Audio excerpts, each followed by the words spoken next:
but I used my spell checker on that. I have always loved to read and write, and English was my favorite and best subject, so it comes as no surprise that my first job at the end of my sophomore year in high school was as a proofreader of English and Spanish law text galleys for a publishing firm in my hometown.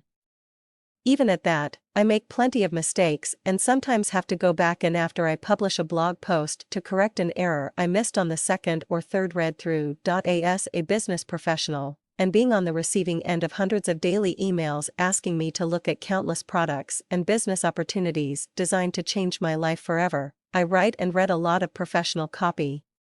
If I had to guess, I'd say that 80% of every email that I receive has a typo of some sort in it, 60% of every website that I review has at least one typo in it, and 90% of every squeeze page does, too. Then there are the misspellings. Yikes, recently, I was pitched on a new company in soft launch. It actually just launched a few days ago. This company was touted as the child of a much larger, well-known, debt-free network marketing company, and naturally it was destined to be the next big thing. Out of respect for the friend who pitched me, I took a look. I clicked off of the website shaking my head. How could a parent company of that magnitude let their child go out to play dressed like that? The typos on the website were so many that it made me suspicious. The glaring lack of attention to detail was hurting this company's credibility with me. I'm no superstar, I'm only one little person sitting at my desk in the Texas Hill Country, but I wonder if there were other people who looked at the opportunity and asked themselves whether or not it was legitimate based on the appearance of the website? Did they pass on the opportunity because they got the same vibe that I did? Ask yourself, as a professional business person, how do I want to be perceived?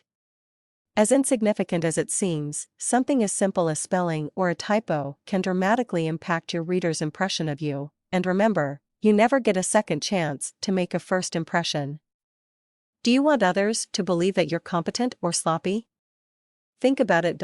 If you find that you are now asking yourself whether your customers are likely to want your services if you can't be bothered with the details of spelling correctly, the answer is no. They might not click off the page like I did in the example that I gave above, but those misspellings and typos are tarnishing your credibility. Did I just hear you grumble that that's what the spell check function on your computer is for? The spell checker is a great tool and should be used all the time, but folks believe, incorrectly, that spelling and grammar skills are no longer necessary. The spell checker is a reference tool, not a magic wand. It will help you to catch errors, but it won't catch them all. For instance, you can use the wrong word for the occasion and still spell the wrong word correctly. Last week I received an email from a well-known marketer in the industry who wrote about a great gathering of people and the ensuing melee. Malay describes a person of Malay descent, or someone from Malaysia or Indonesia. What this person meant to write was Malay, a confused mass of people. Last night I read an email from yet another marketer who wrote of keeping something intact. In neither of these instances would a spell checker have picked up the error. The spell checker only verifies that the words are spelled correctly, not that you've used the proper word. Little words in particular are notorious for being in the wrong place at the wrong time.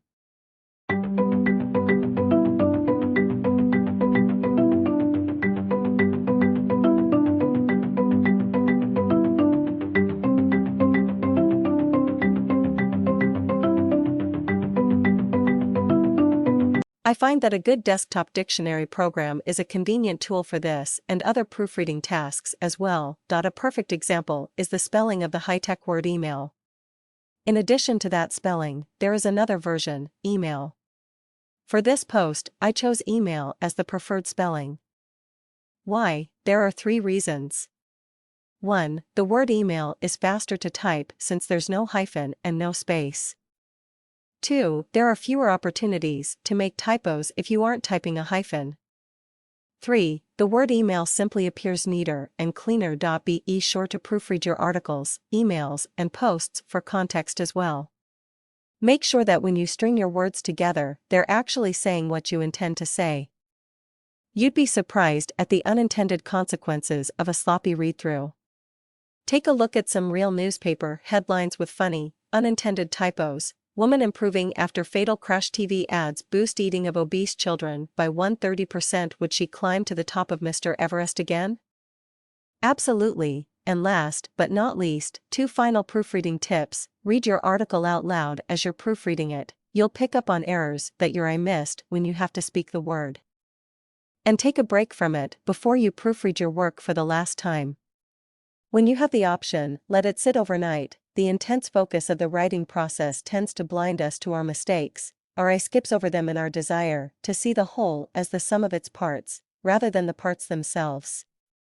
After a few hours or overnight, we can take a look with fresh eyes and new insight, and our work is better for the effort. If you still have any doubts about using your brain versus the spell checker, read the following humorous poem. I came across it last night and, as far as I know, it's by one of my favorite authors, Anonymous.